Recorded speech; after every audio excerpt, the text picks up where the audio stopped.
Alrighty then, folks. Hello there, and welcome to yet another SD Gundam game that we will be playing this week. And by this week, I mean for quite a while, because this is the new one, SD Gundam G Generation Genesis, the first one to come out in English. Yeah, I don't want the opening cutscene to play because that is most definitely copyright, but I would suggest you watch it. It is fantastic.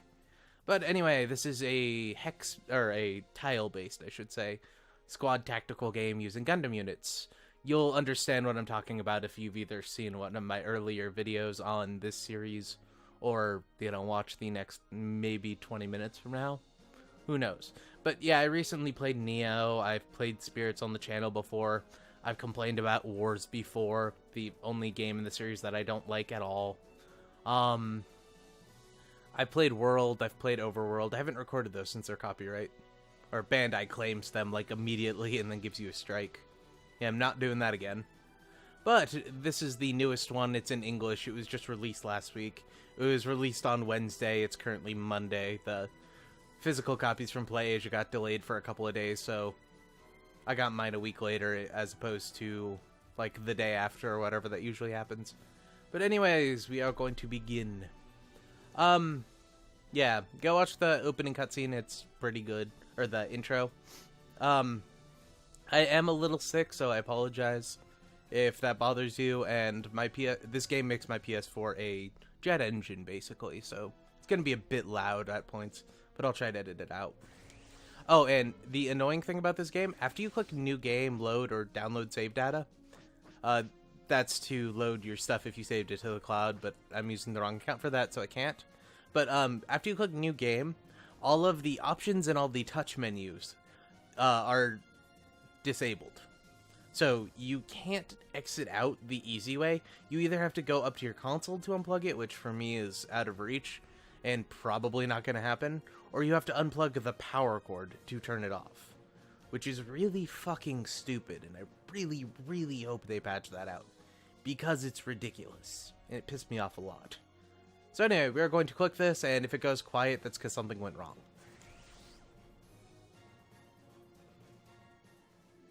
Okay, no, Orc is fine.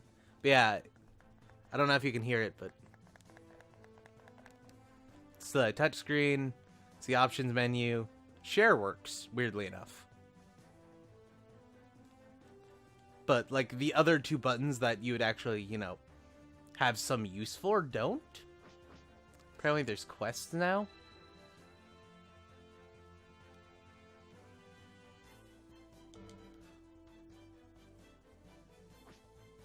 Okay. Huh. Yeah, there's a bunch of quests that unlock you both characters and suits, which I'm not sure if you can get them any other way besides doing this. But this is very much similar to Spirits, where you had to get certain points in the battle to unlock new characters, and it was really fucking difficult. But a lot of these look fairly straightforward. They're like, oh, finish a mission. Wait, what? Find an unidentified MS in the Xeon base within 3 turns. Rumble roll. Hey, Master Rare. So yeah, it's like we beat Rise from the Ashes, we get Rare. And probably we beat like level 1 and 2, we get Michael, Anita, and Lufang? Fang?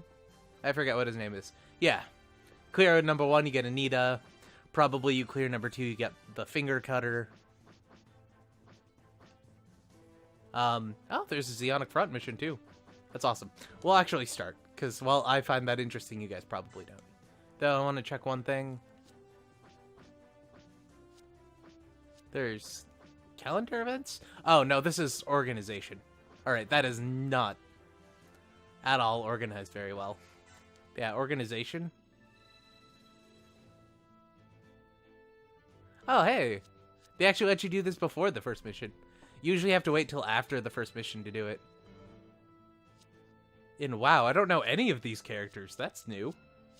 So if you're wondering, I have literally played every single game, and I knew all the names for all the characters. I don't know who any of these guys are. That's interesting. This is the Phoenix Zero. This is the Proto Phoenix. The Phoenix is a new type mobile suit built using technology from the Turn A. That was the spoiler at the end of Spirit. Sorry if that bothers you. It was built using technology from the Turn A, and it was the only thing capable of destroying the Turn A, even though in story you could do, or in the actual game you could do it with anything. I think I did it with a Saberfish to be a dick. This is the Tornado Gundam, which is basically taken from the 1 Year War and used parts from the Ag Guy and the Flight Galf, I think? It was the Ag Guy and one of the flying mobile suits to build the Tornado Gundam. 3 of them were developed and 2 mysteriously disappeared. The third or the second, I can't remember which one. It was probably the second because Gundam was destroyed in battle by an unknown enemy and piloted by an unknown pilot. And yeah, we can hire people. You can hire Haro, who has the highest growth stat of everyone, but starts the worst. Though apparently in this one, yeah, he doesn't start very good apparently, but yeah.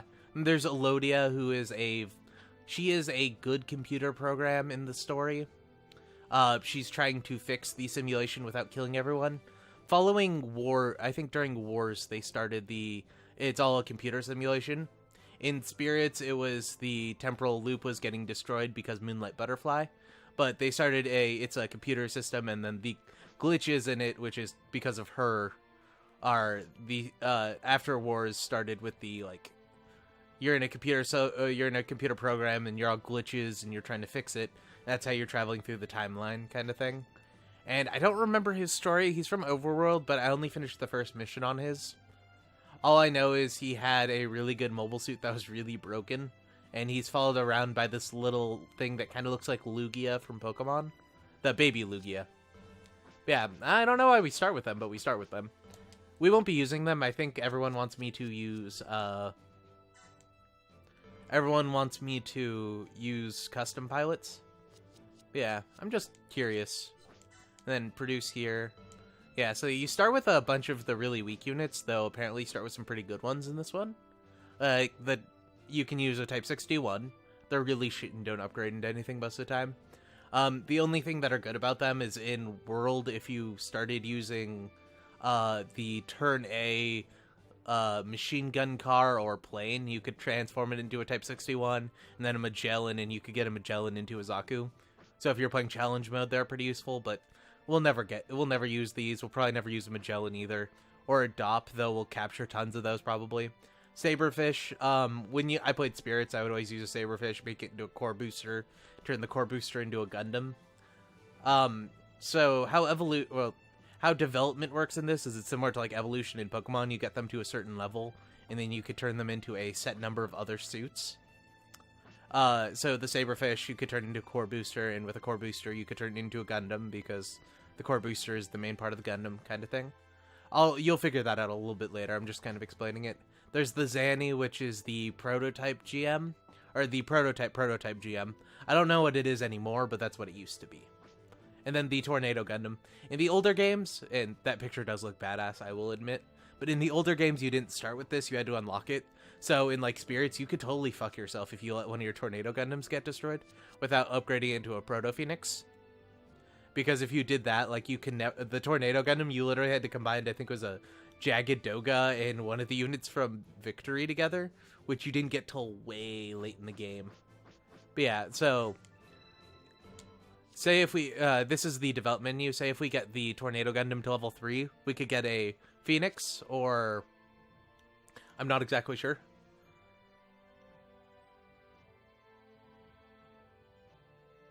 Excuse me there. I had to sneeze. I think there's a Master Phoenix. The actual Phoenix, which the Proto turns into. You might just be able to skip ahead in this one, apparently. Yeah, I think it is. The Master Phoenix is basically a Phoenix with bits, this really OP laser cannon, and a missile launcher. I really like them, to be honest. Oh, and I haven't mentioned it, but all 3 of these units can fly. Oh, and we apparently get 2 Proto Phoenixes, which is kind of nice. Usually the Master unit, you get to pick like one of the main characters and you get their basic unit at the same time. But I guess they changed that. So this is the Caliverse. It is or Carry base. Caliverse. I'll keep calling it that because it sounds better. This is a Clop class, I think? Or an Art class, something like that. This is one of the Londo Bell ships that got stolen and painted orange. Because reasons. You never really get an explanation on that. It only has one bay, but later on we'll get like white bases or muse size. The Argama's not in this, but I usually go with the Argama because of eye fields. Well, cheap eye fields. And then I'd go with a turn A ship during the end of the game. But I think we'll go like white base to the Argama, or like I don't know. I think we won't go Dogo's gear because it's space only, but we'll talk about that later. Apparently there's also subflight systems in this that I didn't know about. This is new. Like, I don't think this has ever been done before. But apparently we have a Dodai. We have one of the double carriers from Unicorn. Or one of the AUG ones. I didn't know they had those, but they might. Also get a Dodai GA, Dodai 2. This is one of the ones from Unicorn as well, though I think the Titans use... Not Unicorn, Zeta. I was about to say it was in Unicorn, but the Titans used it. Yeah, no. Base Jabbers, which we'll probably buy a bunch of. Getter, yeah. More Base Jabbers, a Shackle. Type 89. I don't know, to be honest, I don't know my Base Jabbers. But yeah. So I think that's all about this menu. Manage units, yeah, this is just overview, nothing to worry about there. You can capture enemy units by taking down ships, and then moving one of your capital ships in to take them. Though I am curious. Never heard of them. Never heard of them. Actually, isn't she in Super Robot Wars? Yeah. Alright, that kills my dream. Yeah, I don't know who any of those characters are, but we'll get rid of them real quick, don't worry about it. Well, let's actually begin the story.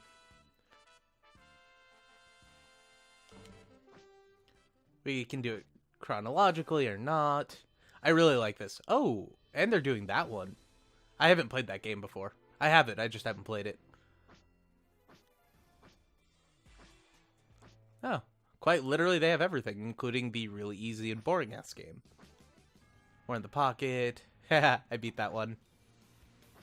I like that one. Oh, they don't have Mayfly of Space, though. That disappoints me. Spirits had the SEMA-centered story mine. Yeah, you can go all the way up to Unicorn. That's cool.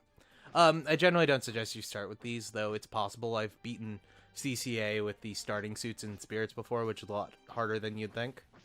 I usually suggest you start with the 1 Year War, so I think we'll do that. We're gonna be boring and go... boring and go Gundam because I want to try to capture some Zaku's or something. Because the Tempest Gundam and the Proto Phoenix are pretty OP. We will get the Phoenix, but I want to switch them out for generic mobile suits just because I find that more fun.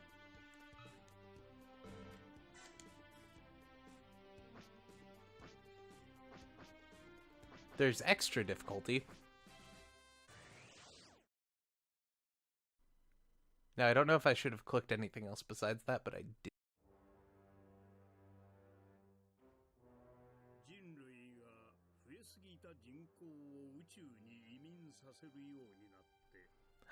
They got the same narrator guy.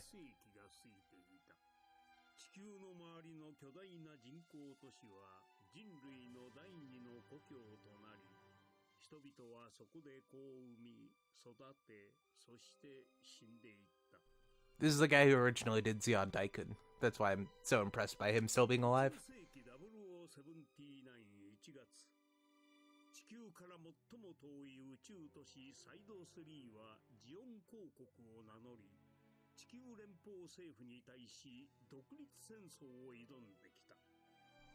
And they didn't directly translate it, which I like. Basically, they declared their independence from the Earth Federation is what he really did.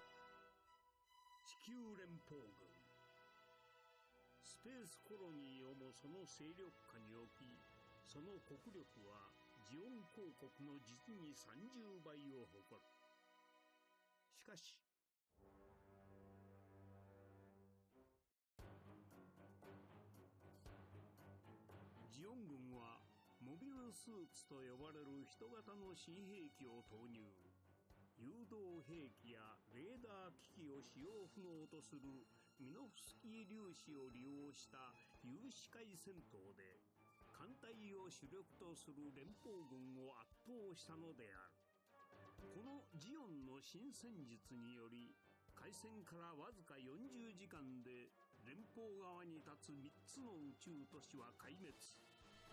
Alright, I spoke too soon. I don't know if the reader wasn't an English speaker or just didn't think about proofreading, but space cities? You called them colonies like 20 seconds ago.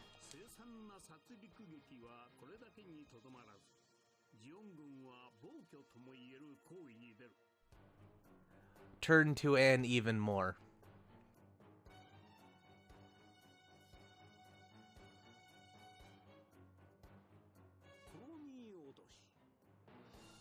Seriously.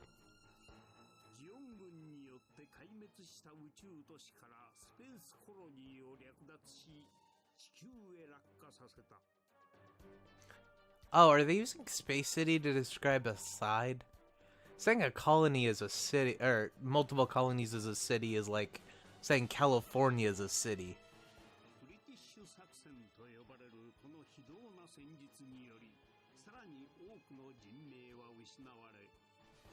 Diabolical?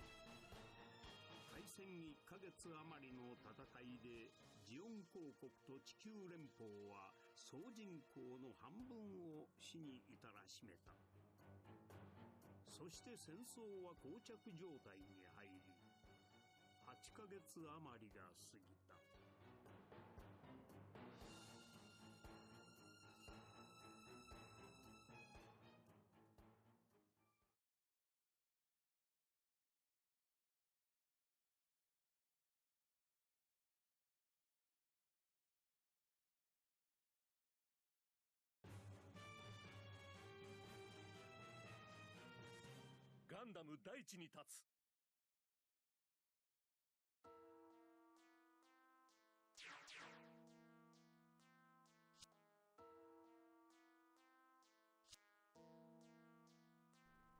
Chief. Well, I guess I don't know what it's written as.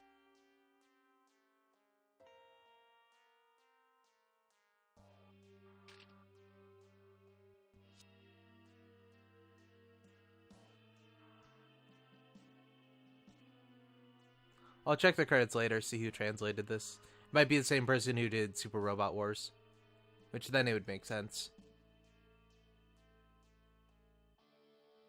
But only Car is out.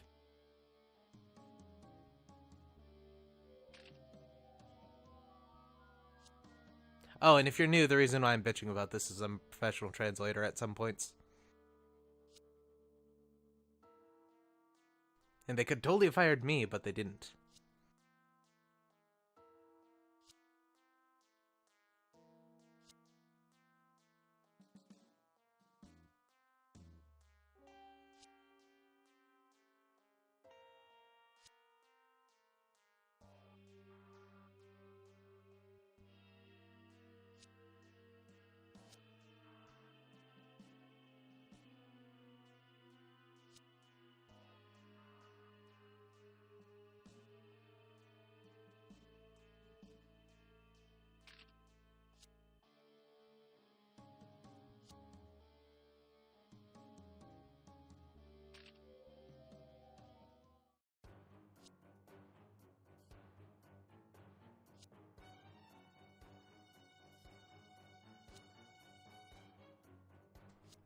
Could always steal it.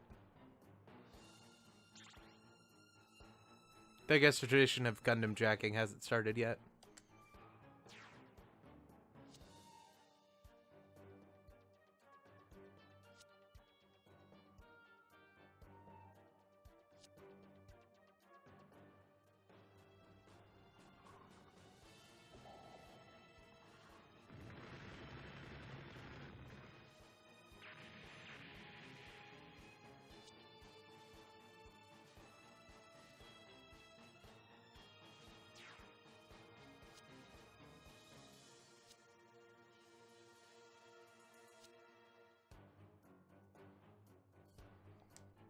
It's no use.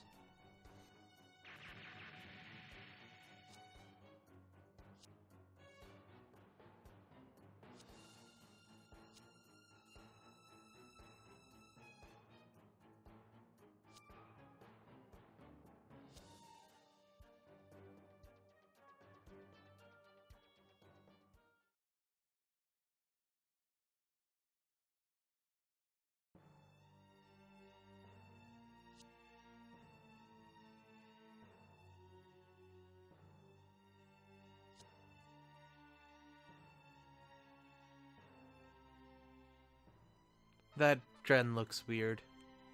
That's not my Dren. He looks too normal.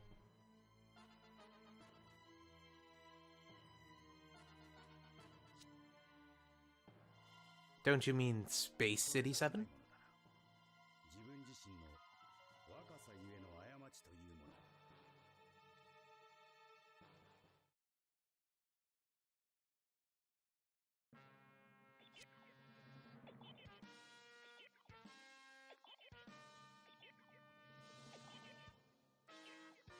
Could you say it's over 9,000?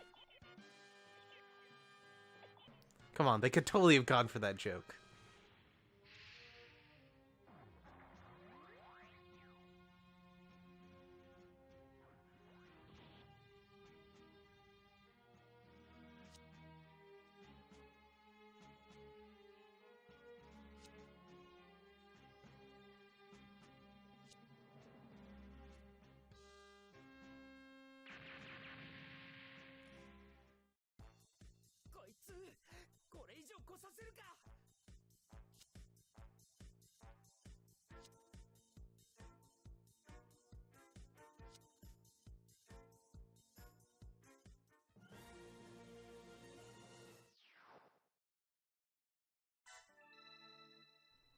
Okay, so we have to kill him with the beam saber. So we can't reach him to attack him. Or can we? Oh no, we can in this one. Usually you're only allowed to move to here, so you have to use your head Vulcans on him during the first turn. Which is, like, you go to attack and you have head Vulcans, so you could reach him. But apparently in this one we can just straight up go knife his ass. But we don't actually want to do that because I want to show you guys the head Vulcans. Plus, if we do that, he's going to counterattack us and we'll take extra damage because we'll get meleeed twice instead of once. Since the Zaku machine gun shouldn't be able to do enough damage to really affect us.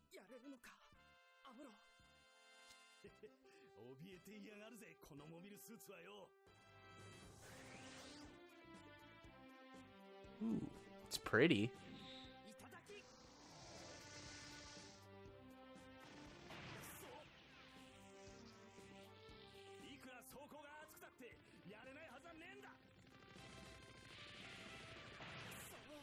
Oh. That does full damage in this one. Well, damn. Usually they give you a little benefit in this first mission where you get the Gundarium benefit, or you get the Gundarium modifier, which makes Zaku machine guns do basically nothing. Yeah, so we get the chance to either attack or evade. Our evade chance doesn't go up much if 32, yeah, we won't kill him. And our evade chance was only like 10%, so it wouldn't have really mattered.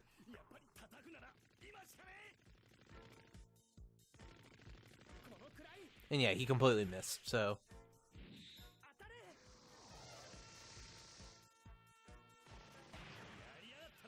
And then yeah, we'll move up to kill him with the beam saber.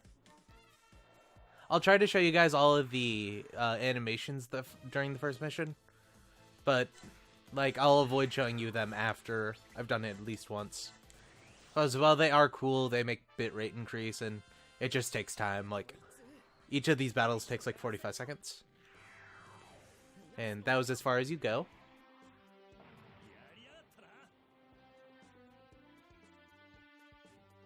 I think he said, is that all you can do? But we killed him, so I think I was mishearing that.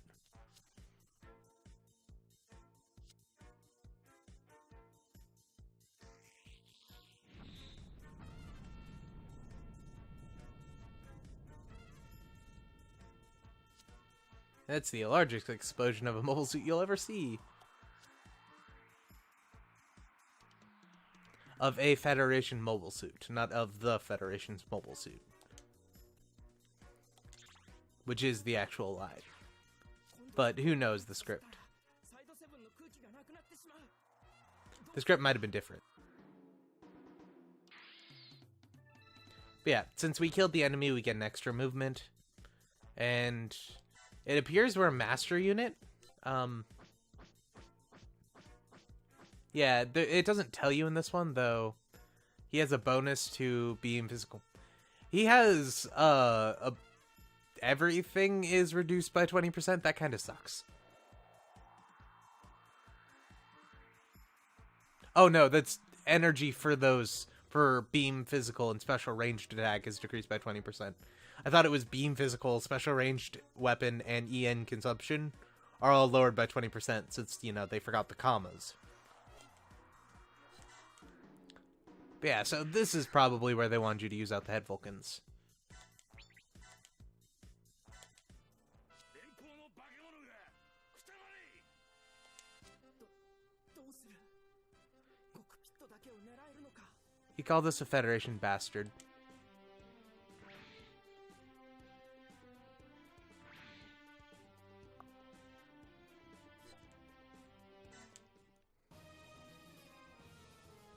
Master units heal, I think it's 15% HP and energy per turn, which can be very, very effective if you let it be. Oops, I meant to skip that. Yep. Okay, you can't skip it. Never mind. We dodged. We hit him. And now we move up, kill him with the beam saber. Everything's all good. Terrain does affect... I don't think this will matter, but we might get to see him melee. Terrain does affect how much damage you do. But right now, it doesn't really matter. We could have been a little bit better if this was an actual battle by moving into the forest to hit him, instead of attacking him from the road, which is open. And yeah, for completing that challenge, we got an extra 5,000 monies. So we got an extra half a tank, basically. Okay, this is like the tension gauge in the last one. For every time we kill someone, it goes up. Every time we miss a special attack or take damage, it goes down a little bit. Yeah, super high vigor. Tension made so much more sense. But yeah, so the higher it gets, the more likely we are to do critical, and once we get it to max, we'll basically always do a critical. But after we hit the critical, which is generally a super critical, it goes back down to 0. Or goes back down to middle, whatever that is in this one. But basically, like, you want to get hit, you don't want to get hit, and you do better for continuously hitting and killing people.